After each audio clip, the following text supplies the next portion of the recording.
Gullah Food Festival is a wonderful event that happens every year. It happened on Saturday this year. Let's take a visit.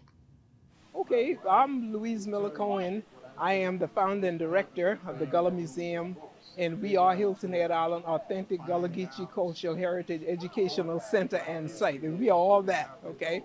And just want to welcome everybody and thank everybody for coming to help us as we celebrate the 7th Gullah Food Festival. And we want everybody to come and experience the Gullah culture, experience being on this land that was purchased by my great-grandfather after the Civil War, and experience the look at the little house, the little blue house as everybody call it, the last Gullah Geechee house on Hilton Head Island. We have restored it in 2010. And the house is 93 years old this year. And it's the only restored Gullah house on Hilton Head Island. So we just thought October is a beautiful time. It's the fall.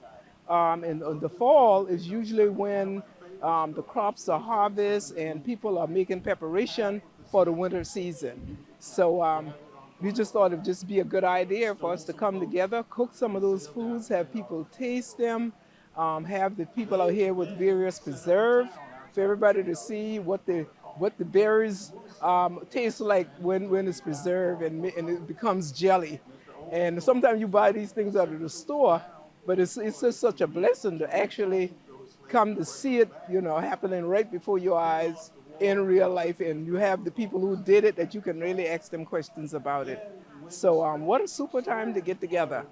So that's what we're doing. This is the 7th annual Gullah Food Festival. We do the same thing with the Osteros in March. So we're just trying to keep the culture alive. And if we don't do that, then it's gone. And we cannot let that happen. I'm Gloria Moore, and I'm originally from Sumter, South Carolina, where I learned how to do all of this at the feet of my grandmother, Miss Gladys Johnson. She was the master canner.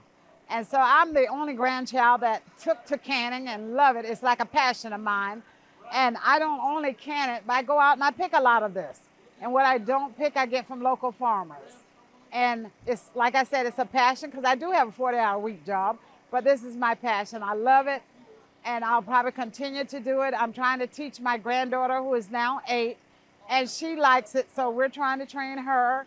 And then I have my little trainer here. She works with me, and I'm training her also how to can. I had to take a class under Clemson to get certified by DHEC. And the professor told me, he said, Ms. Moore, you could probably teach this class. I said, yeah, I probably could. But he said, whatever you do, don't let this die. He said, it's a lost art and it's something that we need. So I can it because I love doing it, but I also can it because we need it. It's healthy, it's from the garden to the jars. There's no additive, there's no preservatives, it's what we need. And this is, I think, my 3rd year down here. And it's always such a lovely event, but I like the fact that people come out and they appreciate the canning and the hard work that goes into it. Hello, my name is Inez Miller. I live on St. Helena Island, South Carolina, and I'm out here today on Hilton Head Island on Georgianna Drive, celebrating the Gullah culture. I have here a conch shell, which is important to our native islanders. Not only is it for listening to the sea, it is also food for us and decorations in our yard. We also have our medicinal side of things. Life Everlasting Tea, which grows outside of cemeteries or on farmlands.